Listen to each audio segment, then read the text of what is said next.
All right, what are some of the things you want to get is some low-tack tape. This is self-adhesive tape with a paper backing on it. And this allows us to be able to make some lines here. Keep your station clean. One of the biggest enemies of airbrushing is overspray. Is how to control the paint and put it where you want it and keep it off where you don't.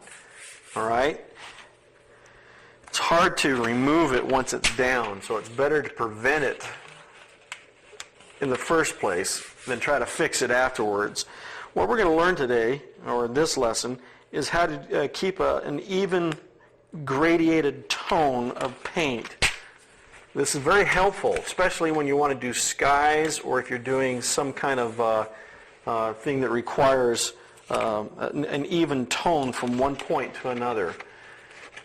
Now, I'm going to do what's called a fence.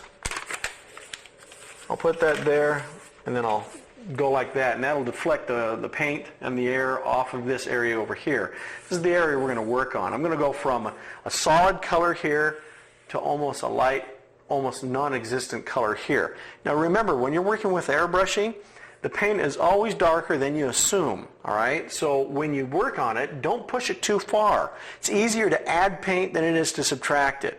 Besides, there's two ways that you can paint with an airbrush, opaquely or transparently.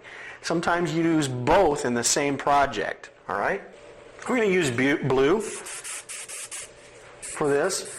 And what you do is you start at the bottom part where you're going to have the most paint or the most opaque area.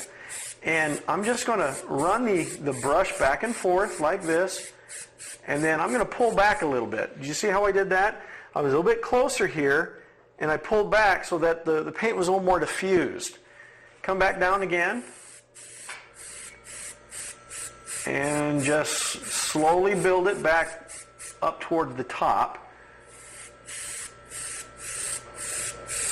And I'm going to do many different layers, all right? You don't want to put the paint all down at once. You want to come back many different times to get a smooth transition.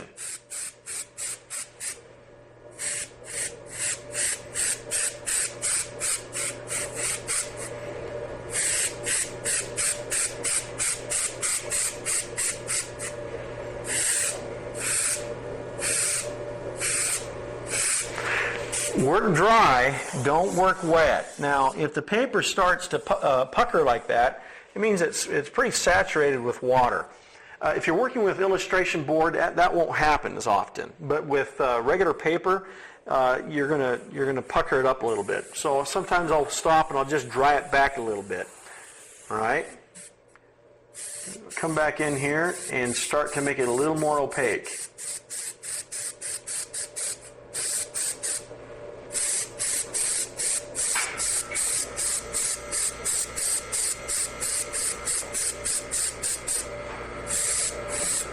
All right, now let's stop that and take a look at it. Notice how much more opaque it is down here at the bottom and how it transparencies up here to the top where it looks like there's nothing at all. Now watch the magic. This is like Christmas. You pull stuff off and you really realize how dark it really is.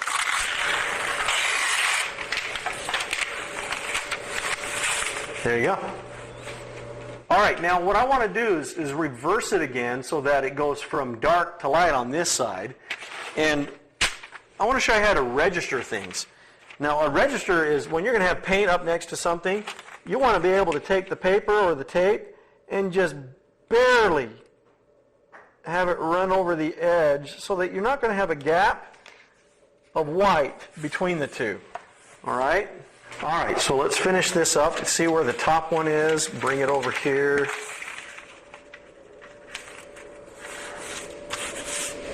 Like this. And now I've got more white paper around me. What I can do is take that, and go that with that. Take this, the edge up there, that way it'll deflect the paint. Same thing as before. Start here at the top, the darkest part. Stop, start, stop, start. Bring your airbrush back, or there's hardly anything at all. Once again, start at the top. Keep it smooth transition all the way through.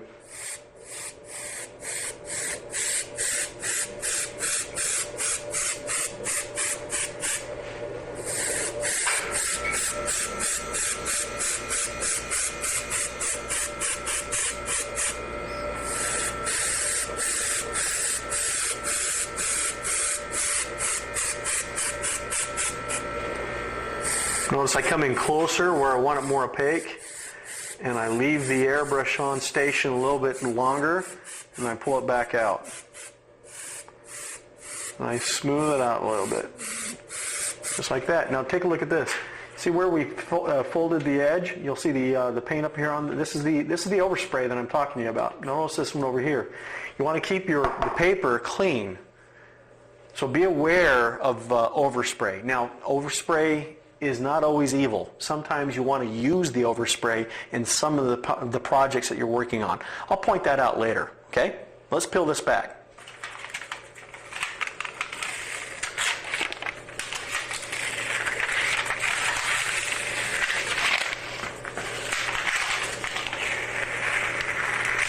There you go.